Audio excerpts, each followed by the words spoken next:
at South Kashmir's Kulgam district in Jamaat-e-Islami terror funding case raids are also underway in Jammu. So these are the details we are bringing to you from Jammu and Kashmir. We'll shortly cut across to our reporters to understand this in depth with regards to the leads that were received and what exactly went along for them to have conducted these raids. Right now we have with us Tejinder Singh to help us understand about the raids in depth. Tejinder, a very good morning to you. Very firstly, if you could bring us some more details with regards to this terror funding case in the very first place. Shreya, good morning to you as well. You see, the raids by the NIA, National Investigation Agency, is going on around at a dozen locations across the Union Territory of Jammu and Kashmir. In South Kashmir, the raids are on in Kulgam area, and in Jammu, the raids are on in the Gujar Nagar area of Jammu. The raids are being conducted on the Islamic Model High School. The NIA sources are telling us that this is related to terror conspiracy case which NIA has registered, where the money generated from these educational institutions are being used to carry out terror attacks across the Union Territory of Jammu and Kashmir. The raids which are underway at around a dozen locations across the Union Territory, as I already mentioned, it is the case pertaining to the radicalization of the youth, especially from a particular community, to carry out terror attacks, and also pertains to large-scale recruitment of these youth into terror groups. As we know that terror operatives from across the line of control who are based out in Pakistan, they have been using various mediums, including social media, to radicalize the youth of Jammu and Kashmir to carry out terror incidents, especially in the Jammu belt as well as in Kashmir. So NIA has already tightened its noose against the entire terror network. If you remember, the union government had already said that the focus is not only to kill the terrorists, but also to ensure that the entire ecosystem of this terror infrastructure in Jammu and Kashmir is uprooted. So in this connection, these raids are being carried out across the Union Territory of Jammu and Kashmir. Yes.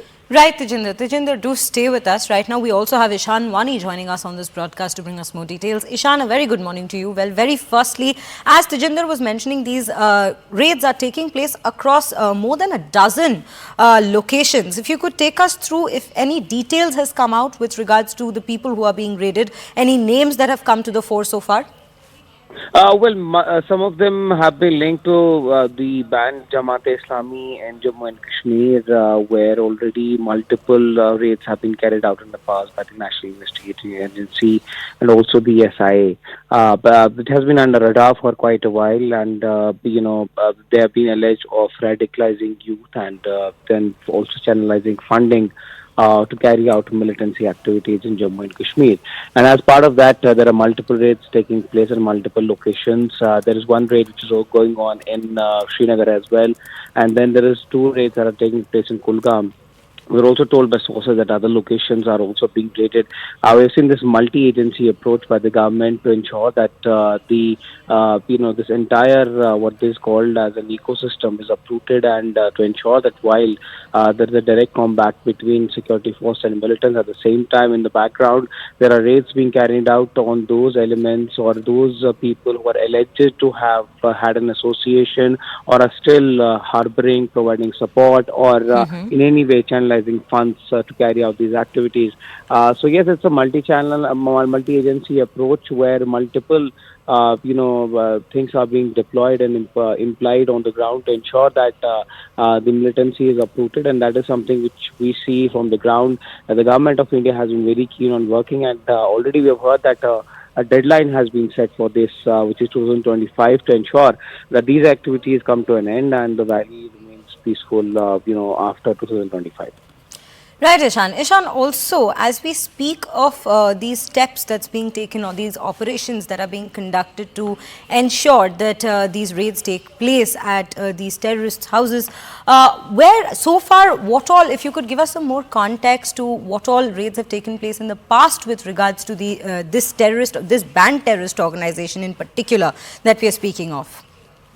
Well, yes, this, after the abrogation of Article 370, there was a massive crackdown which was launched on certain organizations. As you even see, 1 or 2 months back, there are still, Government of India under UAPA is banning organizations which have in any way or any form try to support or try to impose the idea of separation of Jammu and Kashmir from India, or be it supporting of radicalization, the channelizing of funds through Hawala route, or directly collecting funds and then channelizing them to carry out anti-national or anti-India activities, be it in the form of attacks, be it in the form of trying to destabilize the country.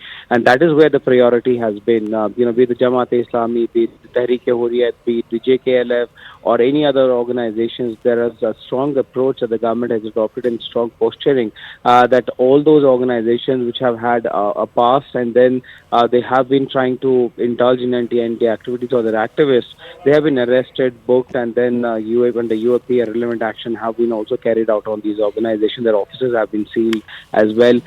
So yes, there's an approach the government wants to adopt to ensure that that funds which come through Hawala route or are collected on the ground, they don't reach these people who carry out anti-national activities. The aim is to stop that, and the aim is to make sure that the peace prevails on the ground, and that is from the lens that the government is viewing it from. That they want to ensure that the root cause of this particular is tackled, and they believe the root cause are these organizations who have radicalized the youth, and also those who have collected funds and then helped it provide an oxygen and a support in Right. value to carry out these activities, wherein the separation idea of separation of Kashmir from India, or be it the carrying out of attacks on security forces and other establishments.